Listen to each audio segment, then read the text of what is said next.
नमस्कार, न्यूज के इकलौते फैमिली शो न्यूज की पाठशाला में आप सभी का बहुत स्वागत। मैं हूं सुशांत सिन्हा। ये वो पाठशाला जहां सबकी क्लास लगती है और सबसे पहले आपको बता दूं कि आज पाठशाला में क्या क्या है और कौन कौन सी क्लास लगेगी। बजट से ठीक पहले पीएम मोदी का बड़ा ऐलान, मिडिल क्लास के घर लक्ष्मी बरसने वाली है क्या? कल बजट में सरकारी कर्मचारी और मिडिल क्लास की बम बम होने वाली है क्या? मोदी ट्रंप की जोड़ी का ऐसा रौला पहली बार वो हुआ जो कई सालों में ना हुआ, आज उसके बारे में भी बताऊंगा। दिल्ली में वोटिंग से पहले केजरीवाल के घर में आग क्यों लगी है? वोटिंग से 4 दिन पहले अब केजरीवाल ने कौन सा नया फॉर्म भरवाना शुरू कर दिया? पीएम मोदी की दिल्ली के वोटर्स को वो चेतावनी जो पूरा चुनाव पलट देगी क्या? आज इसका चैप्टर भी है। महाकुंभ में दूसरी भगदड़ का सच क्या? सीएम योगी के अधिकारी ही योगी की मेहनत पर पानी फेर रहे हैं क्या? शंकराचार्य ने सीएम योगी का इस्तीफा मांगा तो किस किस ने मोर्चा खोल दिया, यह भी दिखाऊंगा। महाकुंभ से वो ग्राउंड रिपोर्ट जो सारा सच आपके सामने रखेगी, वो लेकर आया हूं। और आखिर में बात होगी डोनाल्ड ट्रंप की वो हिंदू टीम जिसने दुनिया में हड़कंप मचाना शुरू कर दिया है। डीप स्टेट के खिलाफ मोर्चा खोले बैठे ट्रंप के सनातनी योद्धाओं का चैप्टर। लेकिन सबसे पहले दिन भर की बड़ी खबरों का रिवीजन, उसके बाद पहला चैप्टर।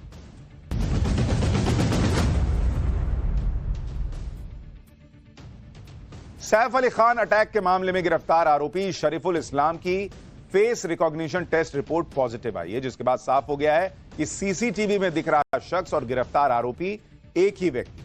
फुटेज में एक शख्स अपार्टमेंट की सीढ़ियों से नीचे भागता हुआ देखा गया था, लेकिन शरीफुल इस्लाम के पिता ने दावा किया था कि फुटेज में दिख रहा शख्स उनका बेटा नहीं। महाकुंभ के बीच किन्नर अखाड़े ने बड़ा एक्शन लिया है। किन्नर अखाड़े के संस्थापक अजय दास ने ममता कुलकर्णी को महामंडलेश्वर पद से हटाकर अखाड़े से बाहर कर दिया। इसके साथ ही लक्ष्मी नारायण त्रिपाठी को भी आचार्य महामंडलेश्वर पद और अखाड़े से बाहर कर दिया गया है। बताया जा रहा है कि किन्नर अखाड़े को जल्द नया आचार्य महामंडलेश्वर मिलेगा। अजय दास ने बताया कि नए सिरे से अखाड़े का पुनर्गठन किया जाएगा। वाराणसी के मान मंदिर घाट के सामने गंगा नदी में एक नाव पलट गई। नाव में 60 लोग सवार थे। हादसे के बाद सभी लोगों को सुरक्षित निकाल लिया गया है। जानकारी के मुताबिक एक बड़ी नाव और एक छोटी नाव की आपस में टक्कर हो गई, जिसके बाद छोटी नाव पलट गई। नाव में सवार सभी यात्री ओडिशा के रहने वाले थे। ओवरलोडिंग के मामले में नाव संचालक और नाव मालिक के खिलाफ केस दर्ज किया जाएगा। सुप्रीम कोर्ट ने मंदिरों में वीआईपी दर्शन बंद करने वाली याचिका को खारिज कर दिया है। सुप्रीम कोर्ट ने कहा कि मंदिरों में वीआईपी ट्रीटमेंट नहीं दिया जाना चाहिए, लेकिन वो इसके लिए कोई दिशा निर्देश जारी नहीं कर सकते। हालांकि सुप्रीम कोर्ट ने यह भी कहा कि अधिकारियों को इस संबंध में कोई भी कदम उठाने से नहीं रोक रहे हैं। राज्य सरकारें और संबंधित अधिकारी इस पर फैसला ले सकते हैं। तो ये तो हो गया दिन भर का रिवीजन। अब पाठशाला की पहली क्लास। बजट से ठीक पहले पीएम मोदी का बड़ा ऐलान, मिडिल क्लास के घर लक्ष्मी बरसने वाली है क्या इस बार? कल बजट में सरकारी कर्मचारी और मिडिल क्लास की बम बम होने वाली है क्या? मोदी ट्रंप की जोड़ी का ऐसा रौला पहली बार वो हुआ जो कई सालों में ना हुआ। सबसे पहले इसका चैप्टर।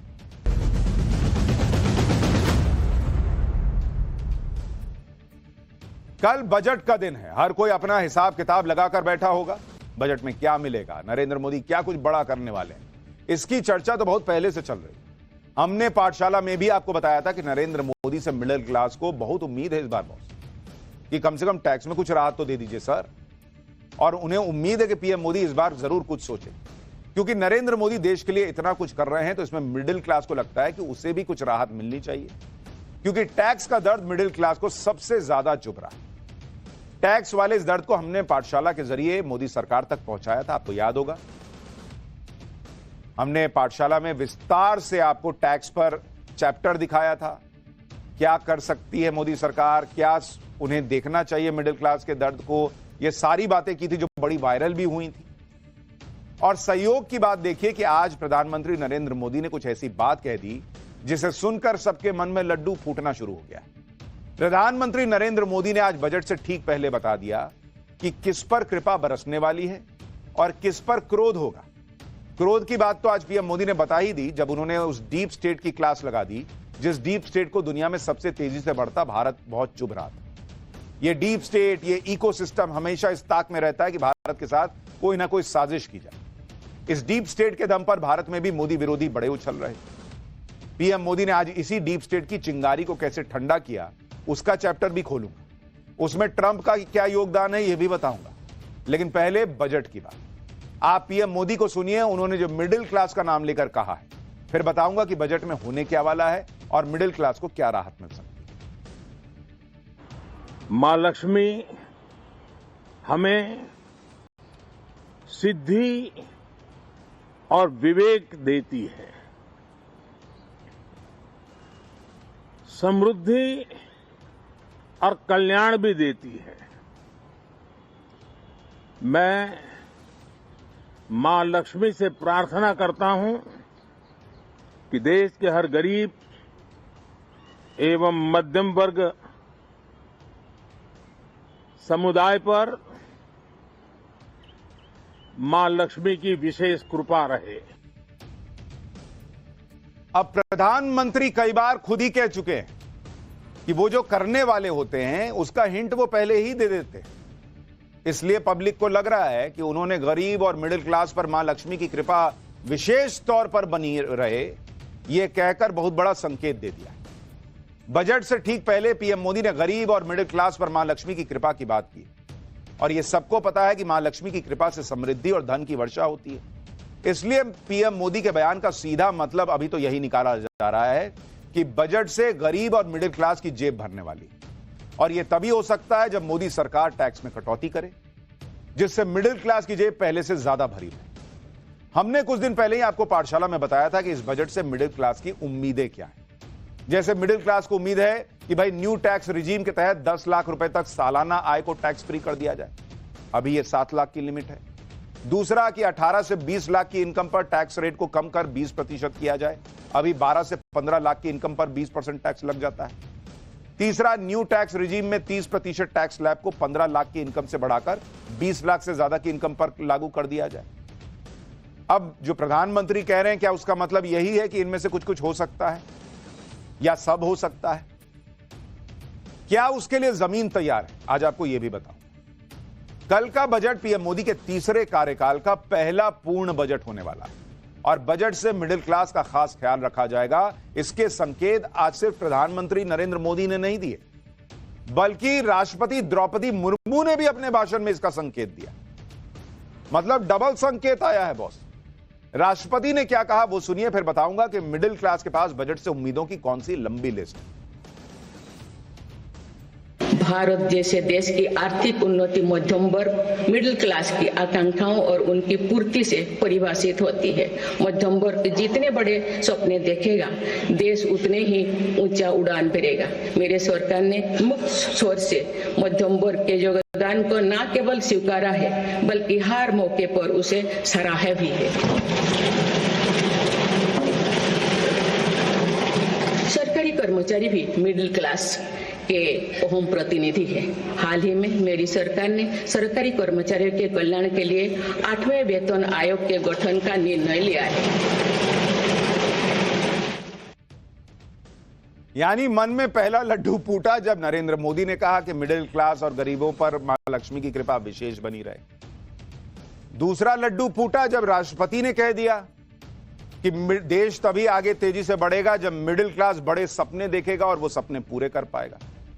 सपने तो तभी पूरे कर पाएगा जब जेब में लक्ष्मी जी होंगी। लक्ष्मी जी तभी होंगी जब टैक्स थोड़ा कम होगा। तो क्या ये डबल संकेत हैं कि बजट में मिडिल क्लास को राहत मिलने वाली है? राष्ट्रपति द्रौपदी मुर्मू ने अपने भाषण में बहुत अहम बात बोली। उन्होंने कहा कि मोदी सरकार मध्यम वर्ग के योगदान को मानती है, उसकी सराहना करती है।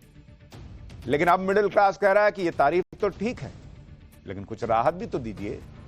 मिडिल क्लास ये राहत इसलिए मांग रहा है क्योंकि उसे लगता है कि उसने टैक्स पर जरूरत से ज्यादा भार उठाया हुआ है। आप देखिए कि साल 2013-14 में इंडिविजुअल टैक्स पेयर थे 1,66,00,000। मतलब जो लोग टैक्स भरते थे, ये वो टैक्स पेयर्स हैं जो रिटर्न फाइल करते हैं तो जीरो टैक्स नहीं दिखाते हैं। इनकी संख्या साल 2023-24 में बढ़कर 2,81,00,000 पहुंच गई। यानी पिछले 10 साल में 1,15,00,000 इंडिविजुअल टैक्स पेयर्स की संख्या में बढ़ोतरी हुई। टैक्स फाइल करने वाले तो और बढ़े हैं, वो 8, 9, 10 करोड़ पहुंच गए, लेकिन उनमें से ज्यादातर लोग जो है वो जीरो रिटर्न फाइल करते हैं। जो टैक्स देते हैं उनकी संख्या बढ़ी। अब आप कॉर्पोरेट इनकम टैक्स को देखिए। साल 2019-20 में कुल कॉर्पोरेट टैक्स कलेक्शन हुआ था 5.56 लाख करोड़ रुपए। साल 2024-25 में यह 10 लाख करोड़ के पार चला गया। यानी 5 साल में कॉर्पोरेट टैक्स कलेक्शन, यानी जो कंपनियों से टैक्स सरकार ने वसूला, वो 83% बढ़ गया। लेकिन इसी दौरान आप इंडिविजुअल टैक्स पेयर्स का हाल देखिए। साल 2019-20 में इंडिविजुअल टैक्स पेयर्स ने कुल इनकम टैक्स भरा था 4,92,000 करोड़ रुपए, जो अब बढ़कर 11,87,000 करोड़ रुपए तक पहुंच गया। यानी 5 साल में इंडिविजुअल टैक्स पेयर्स का इनकम टैक्स कलेक्शन 141% बढ़ गया बॉस। 5 साल में इंडिविजुअल टैक्स पेयर्स ने कॉर्पोरेट टैक्स से करीब 1.5 लाख करोड़ रुपए ज्यादा इनकम टैक्स भरा है। यानी इंडिविजुअल टैक्स पेयर्स की संख्या भी बढ़ी, उन्होंने ज्यादा टैक्स भी भरा, लेकिन सवाल है कि उनको रिटर्न में क्या मिला। यह भी दिखाता हूं आपको। देखिए, पिछले साल के इकोनॉमिक सर्वे के मुताबिक साल 2020 से साल 2023 के बीच कॉर्पोरेट प्रॉफिट 4 गुना बढ़ गया, लेकिन जिस रफ्तार से कंपनियों ने पैसा कमाया, प्रॉफिट बढ़ा उनका, उस रफ्तार से मिडिल क्लास की सैलरी नहीं बढ़ाई उन कंपनियों ने। फिक्की क्वेस्ट कॉर्प की रिपोर्ट के मुताबिक देश भर में 6 सेक्टर में साल 2019 से 2023 के बीच कर्मचारियों की जो एनुअल वेज ग्रोथ रेट थी वो 0.8% से लेकर 5.4% रही बस। मतलब बहुत कंपनी पैसा कमाई तो 5-5.5% का आपको इंक्रीमेंट दे दिया, इससे ज्यादा नहीं दी। यानी इन 6 सेक्टर में सबसे ज्यादा सैलरी हाई होने का रेट अगर रहा तो 5.4%, वो भी साल 2019 से 2023 के बीच औसतन महंगाई दर 5.7% से भी कम है। यानी जिस हिसाब से महंगाई बढ़ी उस हिसाब से कंपनियों ने सैलरी नहीं बढ़ाई बॉस। और यह सरकार कंपनियों को राहत दी कि आप अगर पैसा बचाइएगा तो ज्यादा नौकरी दीजिएगा, ज्यादा लोगों की सैलरी बढ़ाइएगा, वो ज्यादा कमाएगा तो ज्यादा इन्वेस्ट करेगा, आप भी देश में पैसा लगा पाइएगा। लेकिन कंपनियों ने जो किया भैया, उन्होंने तो झोल कर दिया, खुद मोटा माल कमा लिया, और सैलरी बढ़ाने की बारी आई तो कहा कि तुम काम ही क्या करते हो, हटो यहां से, लो 5% लो जाओ। अब आम आदमी के हाथ में ज्यादा पैसा इसलिए भी रहना चाहिए क्योंकि भारत की जीडीपी में 60% की हिस्सेदारी प्राइवेट कंजम्पशन की है बॉस। वैसे तो मिडिल क्लास की आम बजट से उम्मीदों की एक लंबी लिस्ट है, जैसे इनकम टैक्स फाइल करने की प्रक्रिया को आसान बनाना चाहिए, ये लोगों को लगता है। 80C में निवेश पर टैक्स की छूट को 2.5 लाख किया जाए। अभी 1.5 लाख तक के निवेश पर छूट मिलती है और ये काफी समय से बदली नहीं। स्टैंडर्ड डिडक्शन की लिमिट को बढ़ाया जाए। अभी न्यू टैक्स रिजीम में स्टैंडर्ड डिडक्शन 75,000, कहा जा रहा है कि इसको लेकर डिमांड है कि भैया इसको कम से कम 1 लाख तो कीजिए। होम लोन पर ब्याज छूट की लिमिट 2 लाख है, आम आदमी कहता है कि कम से कम 3 लाख तो कीजिए बॉस। इसके अलावा टैक्स पेयर्स की यह भी मांग है कि एचआरए में के तहत मिलने वाली छूट को न्यू टैक्स रिजीम में भी जोड़ा जाए। जीएसटी की व्यवस्था को और आसान बनाया जाए। मौजूदा स्टैंप ड्यूटी की दरों को थोड़ा कम किया जाए। हेल्थ इंश्योरेंस जैसी जरूरी चीजों से जीएसटी हटना चाहिए। अब लोगों को उम्मीद जगी जब पीएम कह रहे हैं कि भाई मां लक्ष्मी की विशेष कृपा मिडिल क्लास पे बरसे, तो वो लग रहा है कि बॉस इस बार तो लग रहा है कुछ मिलेगा। कल जो बजट आएगा वो ऐसे मौके पर आ रहा है जब दिल्ली में चुनाव चल रहा है। 1 फरवरी को बजट आएगा, 5 फरवरी को वोटिंग है। बजट से कुछ दिन पहले ही अरविंद केजरीवाल ने मिडिल क्लास का मुद्दा उठाया था। केजरीवाल जी भी लग रहा है पाठशाला देखते हैं। हमने यहां पाठशाला में चैप्टर पे चैप्टर खोले टैक्स पे, उधर केजरीवाल जी ने मुद्दा पकड़ लिया। अच्छा, पीएम मोदी के सामने मिडिल क्लास से जुड़ी अरविंद केजरीवाल ने 7 मांगे रख दी थी, जो हमने पाठशाला में बताया था। कमोबेश वही मांग उठा के वहां उन्होंने लगा दी। अब अरविंद केजरीवाल ये कहकर पीएम मोदी को घेर रहे हैं कि वो बजट में ये ऐलान कर दें कि अरबपतियों के कर्जे माफ नहीं किए जाए। एक बार अरविंद केजरीवाल को सुनिए, फिर आपको बताऊंगा कि पीएम मोदी बजट में महिलाओं के लिए क्या बड़ा फैसला लेने वाले हैं। वो तो मैं चाहता हूं कि प्रधानमंत्री जी ऐलान करें कि देश के अरबपतियों के कर्जे माफ नहीं किए जाएंगे। कल बजट आ रहा है, प्रधानमंत्री जी ऐलान करें तो देश का मिडिल क्लास बहुत खुश होगा। अगर आप देश में के अरबपतियों के कर्जे माफ करना बंद कर दें तो देश में जितने टैक्स हैं, जीएसटी और इनकम टैक्स खासकर, इसका दर आधी की जा सकती है। ये मैंने पूरी कैलकुलेशन की है।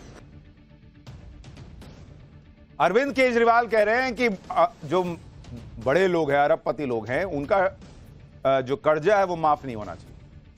भाई, एक तो कर्जा माफ सरकार नहीं करती, वो बैंक्स वगैरह करती है।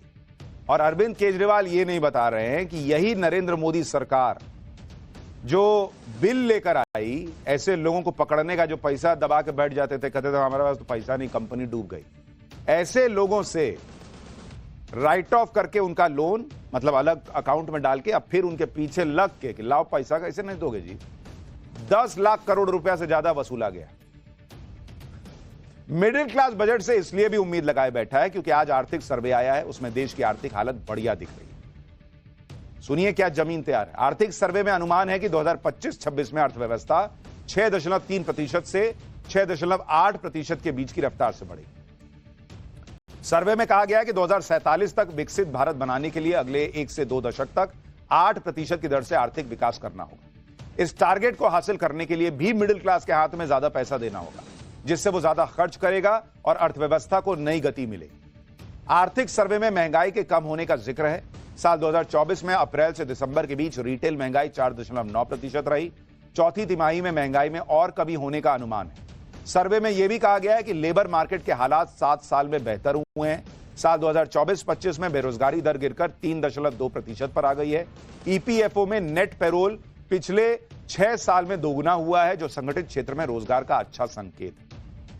यानी सीधा हिसाब यह है कि देश विकास तो करेगा, अर्थव्यवस्था रॉकेट की गति से उड़ रही है, लेकिन अगर उसको और गति देनी, उसको जो अभी जिस कक्षा में घूम रही है उससे और ऊपर ले जाना है, तो भैया पंप मारना ना पड़ेगा। तो पंप कैसे मराएगा? आम आदमी को पैसा दीजिए। इतना टैक्स लगाइएगा तो आदमी दबा के बैठ जाता है पैसा कि अरे पैसा बच ही नहीं रहा, क्या खर्चा करेंगे। तो टैक्स में छूट मिलेगी, पॉकेट में पैसा आएगा, आम आदमी पैसा खर्चा करेगा, इधर उधर सामान खरीदेगा, घूमने जाएगा, कुछ ना कुछ खरीदारी करेगा और तेजी से अर्थव्यवस्था भागेगी। तो दोनों का फायदा है, सरकार का भी, आम आदमी का भी। पीएम मोदी ये बात पहले ही कह चुके हैं कि उनके लिए गरीब, महिला, युवा और किसान की सबसे बड़ी जाति है। बजट में इस वर्ग का खास ख्याल रखा जाएगा। पीएम मोदी ने आज इसके भी संकेत दिए। उन्होंने कहा कि महिलाओं के सम्मान के लिए इस सत्र में अहम फैसले लिए जाएंगे। एक बार पीएम को सुनिए, फिर बताता हूं कि पीएम मोदी ने कैसे आज डीप स्टेट और उसके इकोसिस्टम के भी तोते उड़ा दिए। इस सत्र में हमेशा की तरह कई ऐतिहासिक बिल पर संशोधन को चर्चा होगी और व्यापक मंथन के साथ वो राष्ट्र की ताकत बढ़ाने का काम करने वाला कानून बनेंगे। विशेषकर नारी शक्ति के गौरव को पुनः प्रस्थापित करना, पंथ संप्रदाय के भेद से मुक्त होकर के हर नारी को सम्मानपूर्ण जीवन मिले, उसको भी समान अधिकार मिले, उस दिशा में इस सत्र में कई महत्वपूर्ण निर्णय लिए जाएंगे।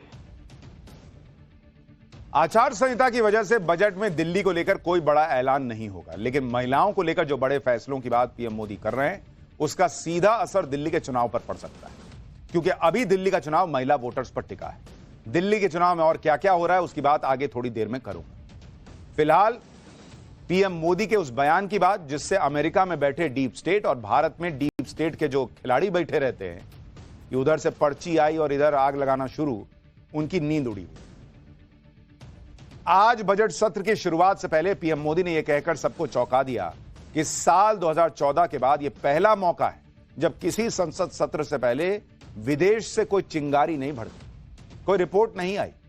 पीएम मोदी ने क्या कहा है सुनिए, इसके बड़े मायने हैं। फिर आपको बताऊंगा कि कैसे मोदी ट्रंप का असर दिख रहा है जिस वजह से ये हो रहा है, और कैसे एक पैटर्न बन गया था, कैसे विदेश से रिपोर्ट आती थी और यहां जो है पिन मारा, बम मारा और उड़ा दिया, वैसा हिसाब रहता था। लेकिन एक बार पहले पीएम को सुनिए। शायद 2014 से लेकर अब तक शायद ये पहला पार्लियामेंट का सत्र है कि जिसके 1-2 दिन पहले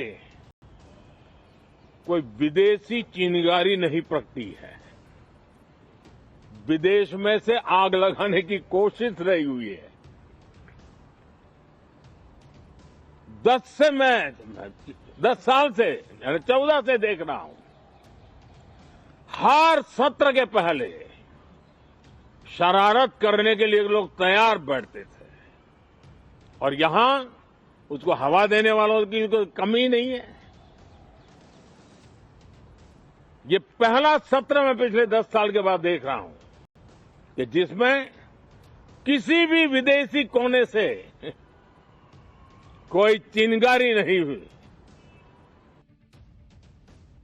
प्रधानमंत्री नरेंद्र मोदी बड़ी बात कह रहे हैं। पीएम मोदी ने जिस विदेशी चिंगारी का जिक्र किया उसका संसद सत्र से क्या कनेक्शन है, आपको वो भी याद दिलाता। क्योंकि जब जब संसद का सत्र शुरू होने वाला होता था या कोई इलेक्शन आने वाला होता था, तभी कभी अडानी का मामला आ जाएगा, कभी कोई डॉक्यूमेंट्री आ जाएगी। एक पैटर्न दिखता था और हमने पाठशाला में इस पैटर्न के बारे में आपको विस्तार से समझाया था कि भाई जैसे 24 जनवरी 2023 हिंडनबर्ग की रिपोर्ट आई, 31 जनवरी से बजट सत्र था, संसद में हंगामा हुआ। पिछले साल भी यही हुआ। 21 नवंबर को अमेरिका में अडानी का नया मामला आया, 25 नवंबर से विंटर सेशन था। 10 अगस्त 2024 हिंडनबर्ग की दूसरी रिपोर्ट आई। 5 सितंबर 2024 को हरियाणा चुनाव के नोटिफिकेशन थे, चुनाव के पहले माहौल बना। मतलब बार बार ऐसा दिखता था, कभी बीबीसी की डॉक्यूमेंट्री आ रही है, कभी हिंडनबर्ग की रिपोर्ट आ रही है, कभी कुछ हो रहा है। लेकिन इस बार यह प्रयोग काम नहीं आया। बजट सत्र से पहले इस बार कोई हो हल्ला हुआ ही नहीं, कोई रिपोर्ट आई ही नहीं। और यह सब इसलिए हो रहा है क्योंकि अमेरिका में पीएम मोदी के दोस्त ट्रंप की सरकार आ गई और भैया डोनाल्ड ट्रंप ने वहां धुआं धुआं कर रखा। पीएम मोदी और ट्रंप दोनों ही डीप स्टेट के खिलाफ हैं। दोनों की जोड़ी के आने से पहले ही डीप स्टेट ने अपनी दुकान समेट ली कि अब तो नहीं चलेगा बॉस, लपेटो चलो जहां से चलते। ट्रंप के शपथ लेने से 5 दिन पहले ही अडानी पर रिपोर्ट जारी करने वाली हिंडनबर्ग कंपनी बंद हो गई। ट्रंप के शपथ लेने से 15 दिन पहले ही खालिस्तानियों का समर्थन करने वाले कनाडा के पीएम रहे जस्टिन ट्रूडो की कुर्सी चली गई। ये तो वो विदेशी चिंगारी है जो मोदी ट्रंप के आने से पहले ही बुझ गई।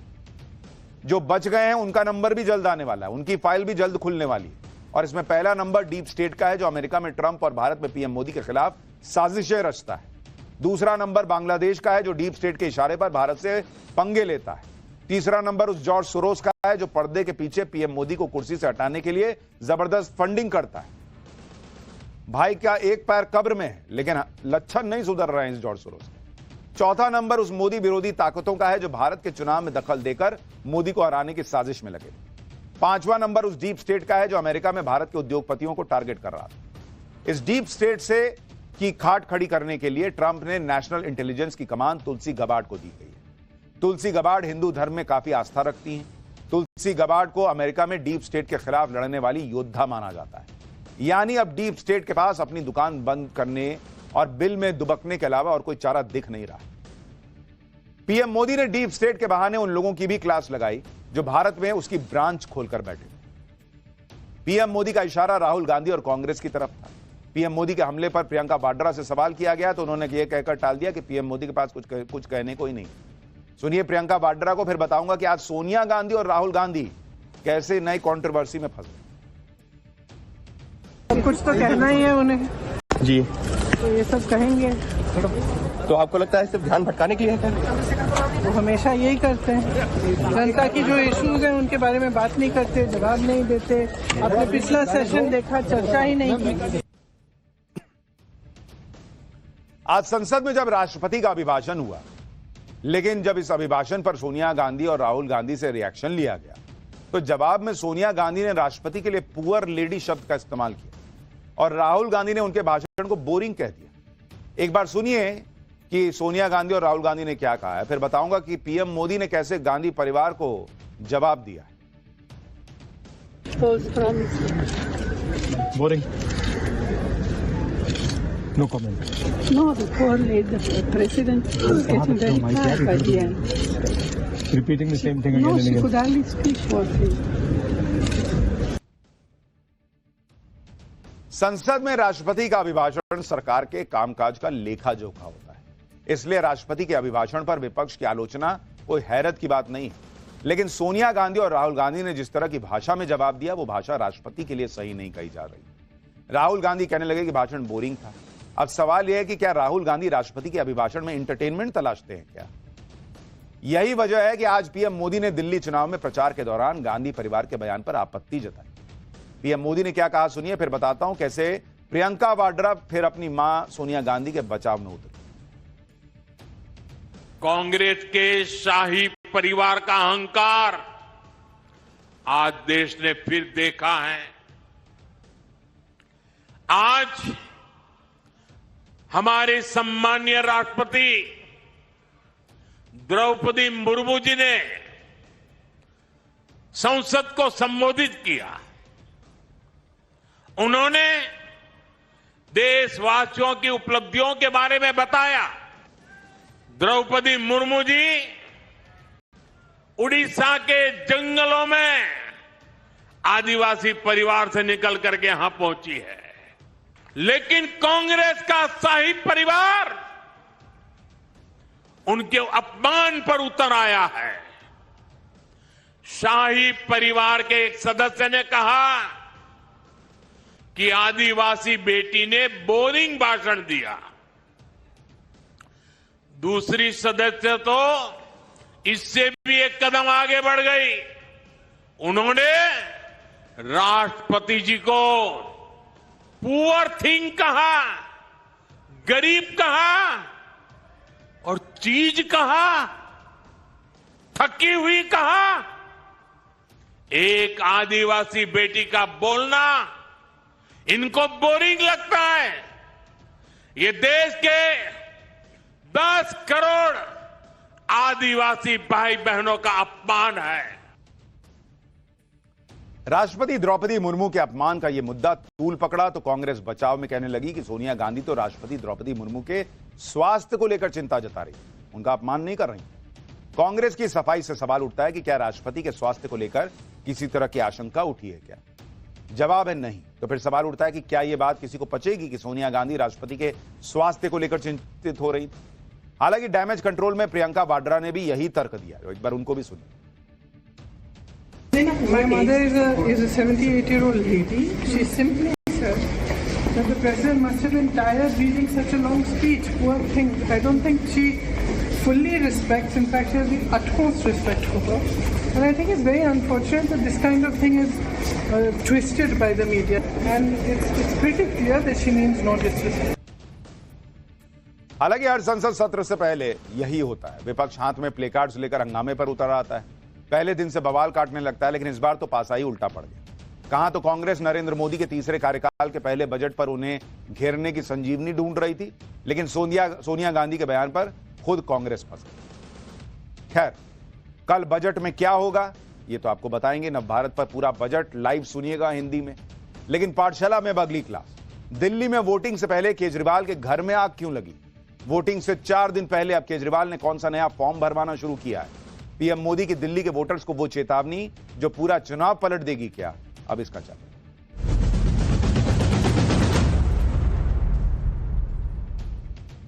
दिल्ली में वोटिंग में मात्र 4 दिन बचे और आम आदमी पार्टी में कोहराम मचा है। आम आदमी पार्टी के 7 विधायकों ने इस्तीफा दे दिया है बॉस। आम आदमी पार्टी छोड़ दी वोटिंग से ठीक पहले। केजरीवाल के घर में यह आग क्यों लगी?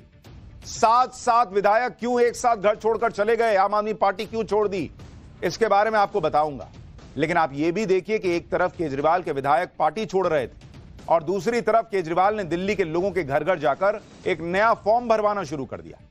केजरीवाल ने आज बचत पत्र योजना लॉन्च की है। यह योजना क्या है और इसके जरिए केजरीवाल कैसे बीजेपी को लपेट रहे हैं, यह भी आज आपको आगे बताऊंगा। लेकिन आज प्रधानमंत्री मोदी ने भी दिल्ली के वोटर्स को एक चेतावनी दी।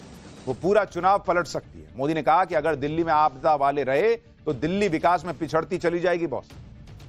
आम आदमी पार्टी पर किस तरीके से नरेंद्र मोदी हमलावर हैं, यह भी देखने लायक। लेकिन इसी बीच आज अरविंद केजरीवाल को यह भी आभास हो गया कि 4 दिन में यमुना के पानी पर बहुत सियासत हो गई, अब इसे खत्म करते हैं। तो आज केजरीवाल ने कैसे जहरीली सियासत का दी एंड खुद ही किया, यह भी देखना दिलचस्प है। ये सारी बातें आज आपको बताऊंगा। लेकिन सबसे पहले आपको आम आदमी पार्टी को लगे उस झटके के बारे में बताता हूं जो उसे उसी के विधायकों ने दिया। 5 फरवरी को दिल्ली में वोट पड़ने और उससे ठीक पहले आम आदमी पार्टी के 7 मौजूदा विधायकों ने पार्टी से इस्तीफा दे दिया। इन सभी 7 विधायकों ने सिर्फ विधायकी से ही रिजाइन नहीं किया, बल्कि आम आदमी पार्टी की प्राथमिक सदस्यता से भी इस्तीफा दे दिया। इस्तीफा देने वाले सारे विधायक वो हैं जिन्हें इस बार चुनाव में टिकट नहीं मिला। सभी ने अरविंद केजरीवाल को इस्तीफा भेजा और सभी ने विधानसभा चुनाव में टिकट न मिलने और आम आदमी पार्टी में भ्रष्टाचार को इस्तीफे की वजह बताया। जिन 7 विधायकों ने आम आदमी पार्टी से इस्तीफा दिया है उनमें जनकपुरी से विधायक राजेश ऋषि, महरौली से विधायक नरेश यादव, पालम से विधायक भावना गौड़, त्रिलोकपुरी से विधायक रोहित मेहरोलिया, बिजवासन से विधायक बीएस जून, कस्तूरबा नगर से विधायक मदन लाल और आदर्श नगर से विधायक पवन शर्मा शामिल हैं। आम आदमी पार्टी ने इस बार अपने 25 विधायकों का टिकट काटा था। इनमें 4 विधायकों के परिवार वालों को टिकट दिया गया। 4 टिकट कटने वाले विधायक दूसरे दलों में शामिल हो गए। 17 विधायक पूरी तरह से खाली हाथ रह गए। अब इन्हीं 17 में से 7 ने विधायकी भी छोड़ दी, आम आदमी पार्टी भी छोड़ दी। इसको लेकर आम आदमी पार्टी कह रही कि इस्तीफा देने वाले विधायक बीजेपी के झांसे में आ गए। जरा आम आदमी पार्टी को सुनिए। नमस्कार। पिछले कुछ हफ्तों से मुझे भी भाजपा के लोग लगातार संपर्क कर रहे थे और लगातार कई प्रलोभन दे रहे थे। आ जाओ, आपको ये बना देंगे, ये दे देंगे, वो दे देंगे। मैंने हाथ जोड़कर एक ही बात कहा, हर आदमी दल बदलू नहीं होता है, हर आदमी लालची नहीं होता है, हर आदमी बिकाऊ नहीं होता है। हमारे कुछ साथी जो आज भाजपा के इशारे पे जो हरकतें कर रहे हैं, आपको इतिहास माफ नहीं करेगा। आपको भी विधायक अरविंद केजरीवाल जी ने बनाया था, आपको ऐसा बिल्कुल नहीं करना चाहिए था। हालांकि आम आदमी पार्टी अब इन लोगों को बिकाऊ बता रही है, लोभ में आ गई, ये कह रही है, जो भी कह रही है, लेकिन आम आदमी पार्टी की दिक्कत यह है कि अब ये 7 लोग अपने अपने एरिया में बागी की तरह आम आदमी पार्टी के वोट काटने में लग जाएंगे, यानी आम आदमी पार्टी की मुश्किल बढ़ाए। तो एक तरफ केजरीवाल के कई विधायकों ने एक साथ इस्तीफा देकर आम आदमी पार्टी को तगड़ा झटका दिया। दूसरी तरफ आज पीएम मोदी भी आम आदमी पार्टी पर जमकर बरसे। पीएम मोदी ने आज दिल्ली के द्वारका में एक जनसभा को संबोधित किया। कहा कि इस बार आपदा को भगाना है। मोदी ने कहा कि अब दिल्ली को भी केंद्र और राज्य की डबल इंजन वाली सरकार चाहिए, तभी काम आगे बढ़ेगा, दिल्ली आगे बढ़ेगी। सुनिए जरा। दिल वालों की दिल्ली ने ठान लिया है।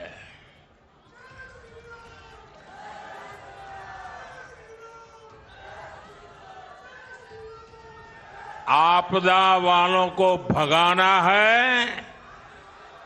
इस बार भारी बहुमत से भाजपा सरकार बनाना है। आपदा ने सबके साथ सिर्फ लड़ाई झगड़ा ही किया है। ये आपदा वाले केंद्र सरकार से लड़ते हैं, ये हरियाणा वालों से लड़ते हैं, ये यूपी वालों से लड़ते हैं। ये केंद्र सरकार की योजना यहां लागू नहीं होने देते। दिल्ली में यही आपदा वाले रहे तो दिल्ली विकास में पिछड़ती चली जाएगी और बर्बाद होती जाएगी। यानी प्रधानमंत्री मोदी ने दिल्ली वालों को चेतावनी दे दी कि बॉस, अगर ये आम आदमी पार्टी वाले रहे तो दिल्ली और पीछे जाएगी। तुम तय कर लो कि पीछे जाना है या आगे बढ़ना है। दिल्ली में वोटिंग से ठीक पहले जब नरेंद्र मोदी दिल्ली के वोटर्स को चेतावनी दे रहे थे, तो अब आम आदमी पार्टी के विधायक इस्तीफा दे रहे थे। और इसी बीच केजरीवाल ने एक नया दांव खेल दिया। केजरीवाल दिल्ली वालों से एक नया फॉर्म भरवा रहे हैं। आज अरविंद केजरीवाल ने बचत पत्र योजना लॉन्च की। इस योजना में आम आदमी पार्टी के कार्यकर्ता घर घर जाकर लोगों से बचत पत्र भरवाएंगे और लोगों को बताएंगे कि दिल्ली सरकार की योजनाओं की वजह से हर परिवार को हर महीने कितने रुपए की बचत हो रही। इस योजना की लॉन्चिंग पर केजरीवाल दिल्ली के चांदनी चौक इलाके में गए। वहां एक परिवार का बचत पत्र भरवाया। केजरीवाल का दावा है कि दिल्ली सरकार की वजह से दिल्ली के हर परिवार को 25,000 रुपए तक की बचत हो रही और दोबारा सरकार बनने पर दिल्ली के लोगों को हर महीने 35,000 रुपए की बचत होने लगी। सुनिए एक बार केजरीवाल।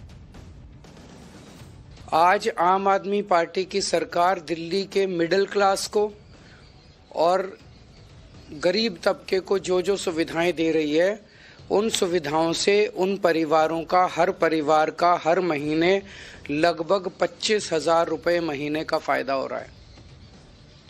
और जो नई सुविधाओं की घोषणा की गई है,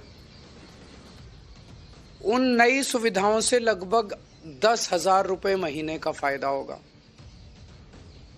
तो झाड़ू का बटन दबाने से 35,000 रुपए महीने बचेंगे और कमल का बटन दबाने से 25,000 वाली सारी सुविधाएं बंद हो जाएंगी। 10,000 वाली कोई सुविधा नहीं मिलेगी। अब लोग सोच रहे होंगे कि भाई ये बचत पत्र भरवाने से क्या हो जाएगा। भाई बचत पत्र भरवाने से वोटर को आप एक तरीके से दिमाग में ये फिट कर रहे हैं वोटिंग से पहले कि देखो तुमको क्या क्या मिल रहा है या क्या क्या मिल सकता है।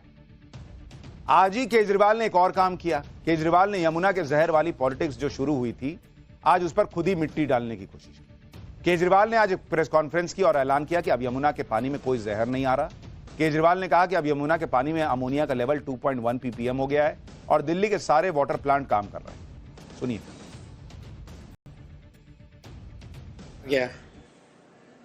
आप खुद ही सोचिए, इसका मतलब साजिश थी, हमने संघर्ष किया। तो दिल्ली के लोगों को मैं ये खुशखबरी देना चाहता हूं कि आपका संघर्ष रंग लाया। 15 जनवरी को 3.2 था, उसके बाद इन्होंने बदमाशी करके बढ़ा के 26 जनवरी तक 7 ppm पहुंचा दिया। जब मैंने आपने दिल्ली के लोगों ने शोर मचाया तो ये 7 ppm से घट के आज 2.1 आ गया। तो अब दिल्ली के सारे अभी फिलहाल वाटर ट्रीटमेंट प्लांट्स चल रहे हैं। दिल्ली के अंदर अगर हम शोर नहीं बचाते, संघर्ष नहीं करते, तो आज दिल्ली के 1 करोड़ लोगों को पानी नहीं मिल रहा होता। कितनी बड़ी वाटर क्राइसिस पैदा हो जाती।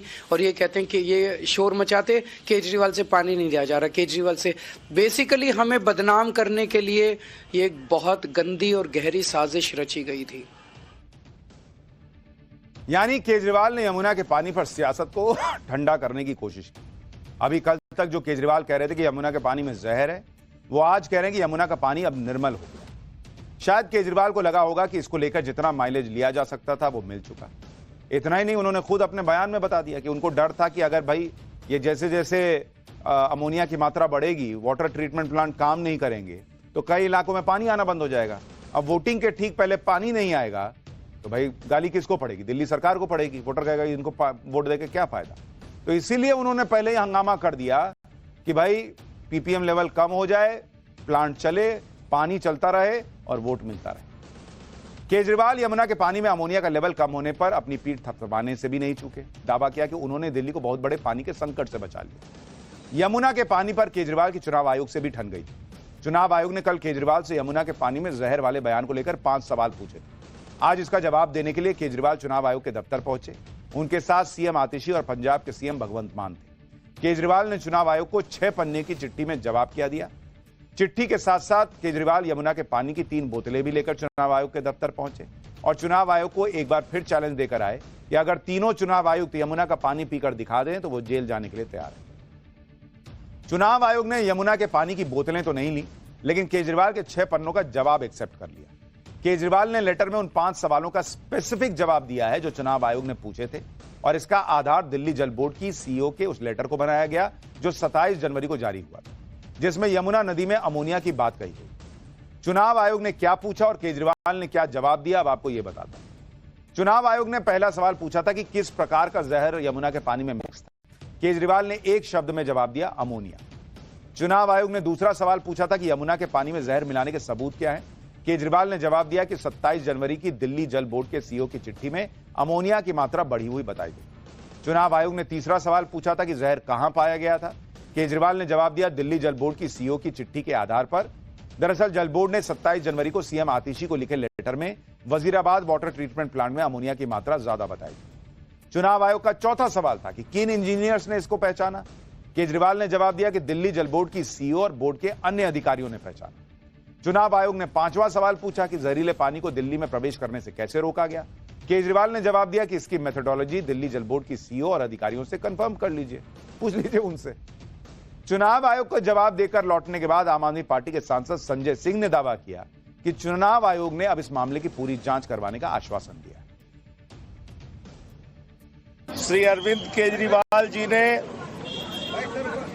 मुख्यमंत्री दिल्ली और मुख्यमंत्री पंजाब के साथ चुनाव आयोग से मुलाकात की। हम लोग चुनाव आयोग के साथ उस मुलाकात में थे।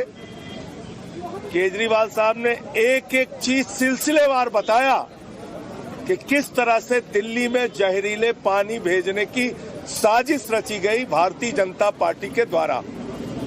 सिलसिलेवार एक एक घटनाक्रम बताया, जिस पर चुनाव आयोग ने कहा है कि वो पूरे मामले की जांच कराएंगे, पूरे तथ्यों की जांच कराएंगे और सारे मामलों की जांच कराने के बाद वो किसी निर्णय पे पहुंचेंगे। धन्यवाद।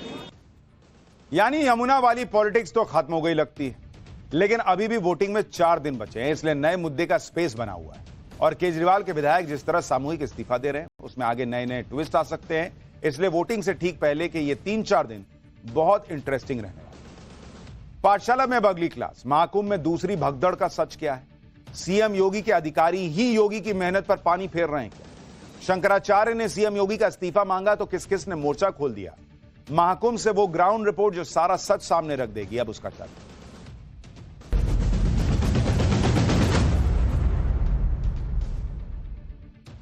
कल पाठशाला में हमने आपको बताया था कि महाकुंभ में भगदड़ वाला जो हादसा हुआ था, उसके बाद मुख्यमंत्री योगी आदित्यनाथ और उनके प्रशासन के सामने कई चैलेंजेस आ गए। पहला चैलेंज तो यह था कि जो घटना हुई उससे उबर कर आगे क्या किया जाए। इस चैलेंज से तो सीएम योगी ने पार पा लिया और 2 दिन से संगम स्नान बहुत ही व्यवस्थित तरीके से हो रहा है। वीआईपी कल्चर पर पूरा बैन लगा हुआ है, पाल्टून पुल खोल दिए गए हैं, सतर्कता बढ़ गई है। यानी कुल मिलाकर इस मामले में हाई लेवल की अलर्टनेस दिखी कि कहीं कोई छोटी से छोटी भूल ना हो, घटना ना हो। लेकिन बाकी जो चैलेंजेस हैं उसमें अभी काम बचा हुआ है और इसमें एक बड़ी परेशानी उन लोगों की है जिनके अपने बिछड़ गए। इन लोगों को अपने बिछड़े हुए लोगों से मिलवाना, जो लापता है उन्हें ढूंढना, यह काम युद्ध स्तर पर किया जाना चाहिए, क्योंकि पिछले 1-2 दिन से महाकुंभ में बने खोया पाया केंद्रों पर लापता परिजनों की तलाश के लिए लोगों की लाइन लगी हुई। इसके अलावा महाकुंभ को लेकर एक और बात पिछले 24 घंटे से बहुत चर्चा में है कि क्या कोई दूसरी भगदड़ भी हुई थी मौनी अमावस्या के दिन, क्योंकि अब तक हम लोग आधिकारिक तौर पर भगदड़ की सिर्फ एक घटना के बारे में जानते हैं, जो संगम नोज पर हुई थी, जिसके बारे में हमने आपको विस्तार से बताया था। लेकिन सोशल मीडिया पर दावा किया जा रहा है कि कोई दूसरी भगदड़ भी उसी दिन हुई थी, जिसकी बात कहीं नहीं हो रही। ना तो प्रशासन के अधिकारी इसकी पुष्टि कर रहे हैं, ना ही कोई खंडन कर रहे हैं। अगर ऐसी कोई घटना हुई है तो इसके बारे में खुलकर अधिकारियों को बताना चाहिए, या फिर साफ साफ यही कह दें कि ऐसी कोई घटना नहीं हुई, क्योंकि सोशल मीडिया के दौर में कोई अधिकारी अगर ऐसी किसी घटना को छुपाना भी चाहेगा तो छुपा नहीं पाएगा। आज नहीं तो कल ये खुलकर सामने आ ही जाएगी। दूसरी भगदड़ के बारे में जिस तरह की बातें चल रही हैं, उससे प्रशासन और अधिकारियों पर सवाल उठ रहे हैं। लोग अब सवाल कर रहे हैं कि क्या ये अधिकारी ही मुख्यमंत्री योगी के सारे किए कराए पर पानी फेर रहे हैं क्या? क्योंकि योगी ने तो पूरी ताकत लगा दी कुंभ का आयोजन शानदार तरीके से करवाने में। चाहे सारे संसाधन देने की बात हो, पैसा खर्चने की बात हो, खुद जाकर जमीन पर मेहनत करने की बात हो, योगी ने तो कोई कसर नहीं छोड़ी। जमकर मेहनत की, मेहनत दिखी भी। 28 करोड़ लोगों ने स्नान किया, सही सलामत वापस गए, ये कोई मामूली बात नहीं है। लेकिन जब भगदड़ हुई और भगदड़ के बाद जो स्थितियां बनी, उसमें अधिकारियों ने योगी की सारी मेहनत पर पानी फेरने वाला काम किया। आज उन अधिकारियों के बारे में भी आपको बताऊंगा जिन पर महाकुंभ को अच्छे आयोजित तरीके से आयोजित करने की जिम्मेदारी थी। लेकिन ये वो अधिकारी हैं जिन पर पहले से कई दाग लगे हुए। तो इन अधिकारियों को महाकुंभ जैसे महत्वपूर्ण आयोजन की जिम्मेदारी मिल कैसे गई? क्या ये अधिकारी ही सीएम योगी को अंधेरे में रख रहे हैं? आपको आज ये सब बातें बताऊं, लेकिन पहले देखिए कि किस तरह से महाकुंभ में लोग अपनों की तलाश में भटक रहे हैं।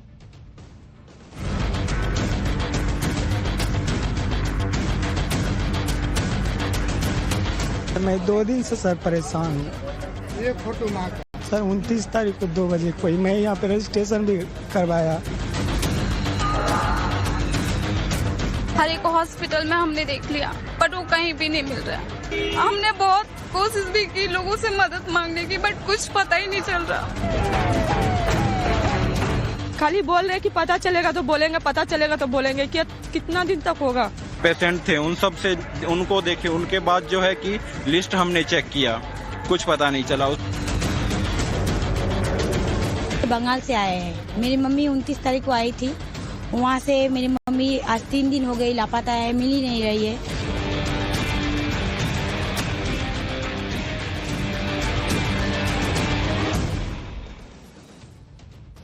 यही दर्द इस समय महाकुंभ में कई लोगों का है। वो अपने खोए हुए परिजनों की तलाश में दर दर भटक रहे हैं। महाकुंभ में देश और दुनिया से लोग आ रहे हैं। मौनी अमावस्या वाले दिन भी करोड़ों लोग महाकुंभ आए थे। भगदड़ के बाद प्रशासन ने मृतकों की संख्या तो बता दी, घायलों के बारे में भी बताया, लेकिन लापता लोगों के बारे में कोई जानकारी नहीं मिल पाई। कोई बिहार से है, कोई उड़ीसा से है, कोई बंगाल से है, कोई नेपाल से है, जो अपने खोए परिजनों की तलाश में दिन रात एक किए हुए, लेकिन हर जगह से निराशा हाथ लग रही। खोया पाया केंद्र पर लोग फोटो लेकर बार बार पूछ रहे हैं कि इनके बारे में पता चला क्या, ये देखिए मेरे पिताजी, इनके बारे में पता चला, ये मेरी मां मिली क्या? लेकिन यहां जवाब यही मिलता है कि जब मिलेंगे तो बता दिया जाएगा। भगदड़ के बाद का आज तीसरा दिन है और अब लोगों की उम्मीद कम होती जा रही है। खोया पाया केंद्र से एक ग्राउंड रिपोर्ट देखिए, फिर आपको लापता लोगों के परिजनों के दर्द के बारे में बताऊं।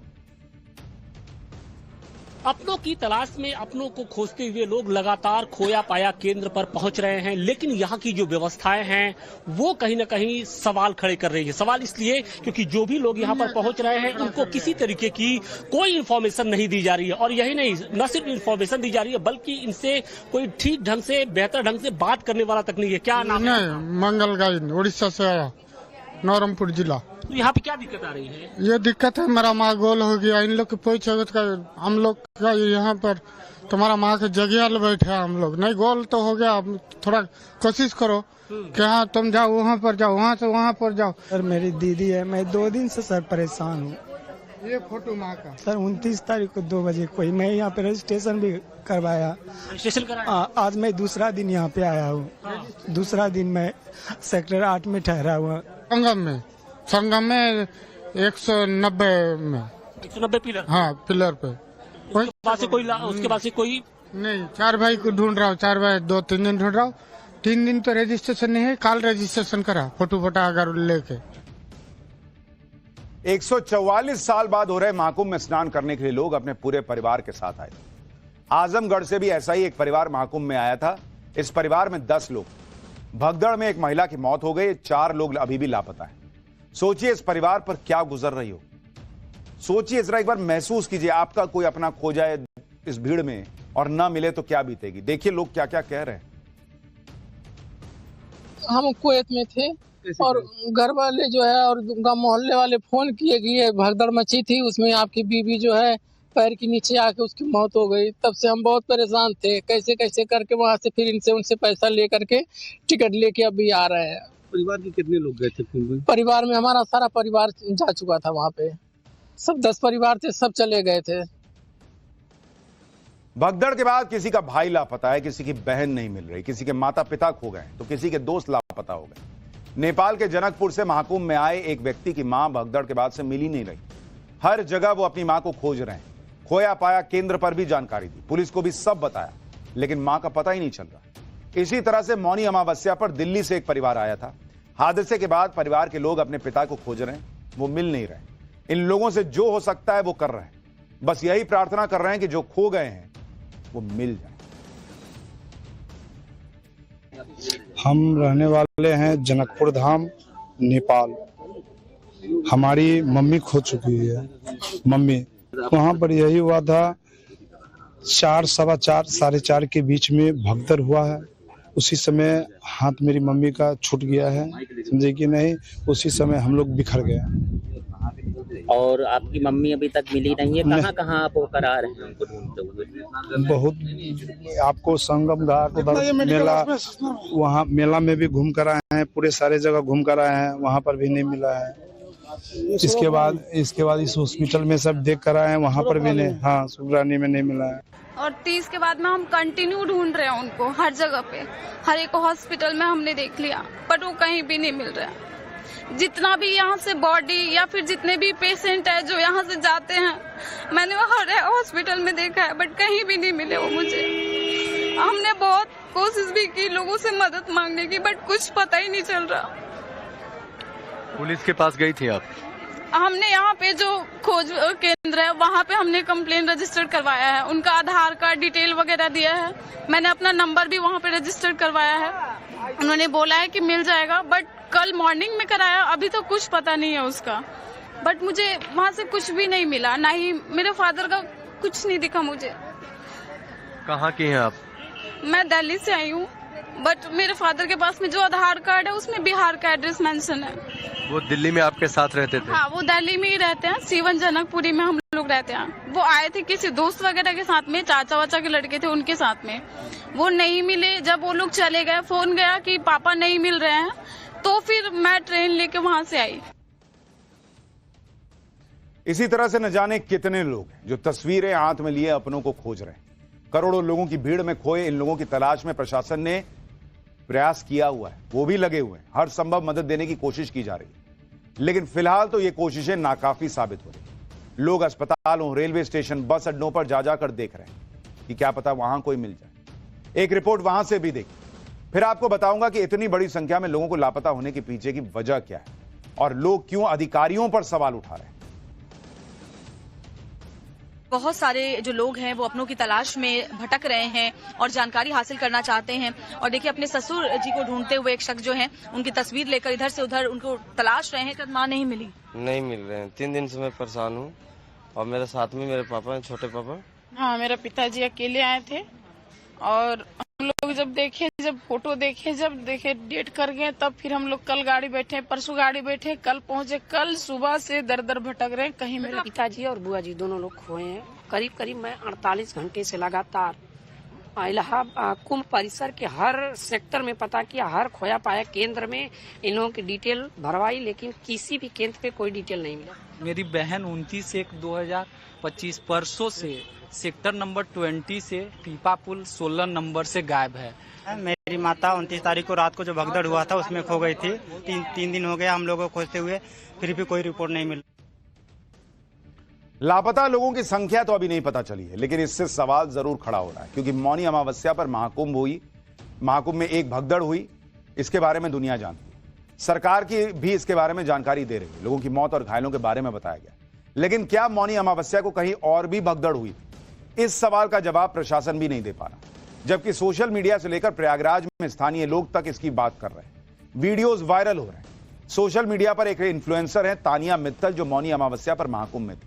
तानिया मित्तल ने अपने अकाउंट से एक वीडियो शेयर किया, दावा किया है कि एक और भगदड़ हुई थी। इस वीडियो में दिख रहा है कि एक दुकान के बाहर भयंकर भीड़ है, लोग बदहवास दिख रहे हैं। तानिया दावा कर रही है कि संगम से करीब 2 किलोमीटर दूर झूसी के पास भगदड़ की दूसरी घटना हुई थी। हालांकि इस वीडियो में भगदड़ तो नहीं दिख रही, लेकिन परेशान लोग जरूर दिख रहे हैं। यह भी साफ नहीं हो रहा है कि वीडियो किस समय का है, जबकि दावा किया जा रहा है कि दूसरी भगदड़ 29 जनवरी को सुबह 5 बजे के करीब हुई थी। सुनिए एक बार फिर दूसरी भगदड़ पर एक और वायरल वीडियो के या वायरल दावे के बारे में बात करेंगे। कल रात को प्रयाग में एक स्टैम्पेड हुआ। आई एम श्योर आप लोगों ने न्यूज देखी होगी। हम लोग एक हाई पॉइंट पे थे जब अचानक बहुत लोगों के चिल्लाने की, बच्चों की, औरतों की आवाजें आने लगी। मेरे साथ कुछ फोर्स थी और मेरी टीम थी एंड हमने डिसाइड किया कि हम जाके एटलीस्ट बच्चों को एक्सट्रैक्ट करके अपने पास लेकर आएंगे अपने रूम्स पे। हम नीचे पहुंचे और मैं खुद फंस गई स्टैम्पेड के बीच में। इसी तरह के और बड़ा सवाल खड़ा कर रहा, जब डीआईजी वैभव कृष्णा को दूसरी भगदड़ के दावों पर सवाल पूछा गया तो उन्होंने कहा कि पुलिस के पास इस संबंध में कोई जानकारी नहीं, जो वीडियो दिखाई जा रही है उसकी जांच करवाई जाएगी। डीआईजी वैभव कृष्ण ने आगे कहा कि किसी ने भी इस मामले को लेकर पुलिस से संपर्क नहीं किया। महाकुंभ में 7 से 8 करोड़ लोग आए हैं। किसी के साथ अगर कुछ भी घटना होती है और पुलिस के पास उसकी सूचना होती है या पुलिस को सूचना दी जाती है तो पुलिस मौके पर पहुंचकर उसकी मदद करती है। गजब ही जवाब दे रहे हैं बॉस। लोग वीडियो शेयर कर रहे हैं, चर्चाएं हो रही हैं। डीआईजी को पता ही नहीं कि ऐसा कुछ हुआ भी था या नहीं हुआ था। बॉस, महाकुंभ में 5000 सीसीटीवी कैमरे लगे हैं, चप्पे चप्पे पे कैमरा है। आप देख के नहीं बता सकते कि घटना हुई थी कि नहीं हुई थी। एग्जैक्ट लोकेशन के वीडियो शेयर किए जा रहे हैं कि यहां इतनी भीड़ थी, उसको चेक करने में कितना टाइम लगना है। आप वहां करोड़ों लोग डुबकी लगा ले रहे हैं, इसको गिन ले रहे हैं, और वहां घटना हुई थी या नहीं हुई थी ये महाकुंभ के डीआईजी को ही नहीं पता। ये वही अधिकारी हैं जो महाकुंभ में आए श्रद्धालुओं की गिनती का आंकड़ा कलेक्ट करते हैं। ये वही अधिकारी हैं जो कहते हैं कि महाकुंभ में चप्पे चप्पे पर निगरानी की जा रही है। तो ऐसा कैसे हो सकता है कि अगर कोई घटना हुई है तो इसकी जानकारी नहीं है? इसी वजह से लोग अधिकारियों के रवैये पर सवाल उठा रहे हैं। पुलिस ने महाकुंभ में चप्पे चप्पे की नजर रखने के लिए सीसीटीवी कैमरे लगाए हैं। पुलिस के अधिकारी महाकुंभ में हर रोज कितने श्रद्धालु आस्था की डुबकी लगा रहे हैं इसकी गिनती का आसानी से कर ले रहे हैं। ऐसे में यह कैसे संभव है कि अगर महाकुंभ में कहीं कोई भगदड़ मची तो उसकी जानकारी पुलिस के अधिकारियों के पास ना हो? और अगर बुलडोजर की मदद से ट्रैक्टर ट्रॉलियों में सामान उठाया गया तो इसका पता भी पुलिस को कैसे नहीं चला? अगर ऐसा कुछ नहीं हुआ तो उस पर भी पुलिस प्रशासन को बयान जारी करके स्थिति स्पष्ट करनी चाहिए। दिखाएं सीसीटीवी फुटेज की कोई भगदड़ नहीं हुई, और बताना चाहिए कि सोशल मीडिया पर जो वीडियो वायरल हो रहे हैं वो फेक है। साथ ही प्रशासन को जिस वक्त भगदड़ मचने का दावा किया जा रहा है उस वक्त के सीसीटीवी वीडियो जारी कर देने चाहिए ताकि जनता भी सच्चाई जान सके। महाकुंभ में हुए हादसे की जांच शुरू हो चुकी है। भगदड़ का सच सामने आ ही जाएगा, लेकिन जो सवाल मेले में ड्यूटी पर तैनात अधिकारियों पर उठ रहे हैं उसके बारे में भी आपको बताता हूं। विजय किरण आनंद मेला अधिकारी हैं। विजय किरण आनंद साल 2019 में भी मेला अधिकारी थे। उस कुंभ की सीएजी रिपोर्ट में बड़े पैमाने पर धांधली की बात सामने आई थी। इसके बावजूद उन्हें इस बार भी मेला अधिकारी बना दिया गया। वैभव कृष्ण महाकुंभ के डीआईजी 10 साल की नौकरी में 2 बार सस्पेंड हो चुके हैं। साल 2016 में बुलंदशहर गैंगरेप केस में लापरवाही के आरोप में सस्पेंड हुए थे। साल 2020 में एक महिला के साथ आपत्तिजनक वीडियो केस की जांच के बाद आरोप सही पाए जाने पर सस्पेंड हुए और 13 महीने बाद बहाली हुई। और ये महाकुंभ के डीआईजी हैं। ऐसे में इन अधिकारियों की महाकुंभ में तैनाती पर भी पब्लिक सवाल उठा रही है। इसलिए सवाल यह भी उठ रहे हैं कि क्या महाकुंभ में हुई भगदड़ के बहाने सीएम योगी को टारगेट करने की कोशिश हो रही है? क्या अधिकारियों की वजह से सीएम योगी पर सवाल उठ रहे हैं? क्या आप देखिए किस तरह से शंकराचार्य अविमुक्तेश्वरानंद सरस्वती ने मुख्यमंत्री योगी आदित्यनाथ का इस्तीफा मांग लिया। एक इंटरव्यू में शंकराचार्य अविमुक्तेश्वरानंद ने कहा कि मुख्यमंत्री ने स्वयं बयान दिया कि भगदड़ में कुछ लोग घायल हो गए, जिनका इलाज चल रहा है और उन्होंने किसी के मौत की जानकारी नहीं दी। उनके इस बयान के बाद शंकराचार्यों ने स्नान किया। आगे अविमुक्तेश्वरानंद ने कहा कि मुख्यमंत्री ने उनके साथ धोखा किया। पहले अखाड़ों ने स्नान रद्द कर दिया था, लेकिन मुख्यमंत्री के बयान का प्रभाव रहा, जिसमें उन्होंने कहा कि सब कुछ ठीक है तो सारे अखाड़ों के साथ संत महंतों ने स्नान किया। जबकि हिंदू धर्म में यह नियम है कि जब परिवार में किसी की मौत हो जाती है, विशेष रूप से इस तरह की परिस्थितियों में, तो कोई भोजन नहीं करता। उन्होंने सीएम योगी पर झूठ बोलने का आरोप लगाया और महाकुंभ पर्व के रहते रहते उनसे इस्तीफे की मांग कर दी। लेकिन अविमुक्तेश्वरानंद जो कह रहे हैं, भाई जब सुबह घटना हुई उसी वक्त मुख्यमंत्री योगी आदित्यनाथ मरने वालों की संख्या कैसे बता देते? अविमुक्तेश्वरानंद जी वीआईपी कल्चर पे भी सवाल उठा रहे हैं। भाई वही वीआईपी ट्रीटमेंट तो आपको भी मिल रहा है, पब्लिक पूछ रही है, आपने क्यों नहीं मना कर दिया कि मैं वीआईपी ट्रीटमेंट नहीं लूंगा, वहां लोगों को दिक्कत हो रही है। इसलिए लोग कह रहे हैं कि क्या सीएम योगी को भी टारगेट किया जा रहा है? खैर, प्रशासन को भी मुस्तैदी रखनी चाहिए, सीएम योगी को भी अपने अधिकारियों को टाइट करना चाहिए, और जो लोगों के कष्ट हैं, चाहे कोई गुम हो गया है, कोई पीड़ित है, दूसरी घटना हुई नहीं हुई, इस सब का सच बाहर आना चाहिए। फिलहाल एक छोटा सा ब्रेक के बाद दिखाऊंगा तेलंगाना में एक कांग्रेस विधायक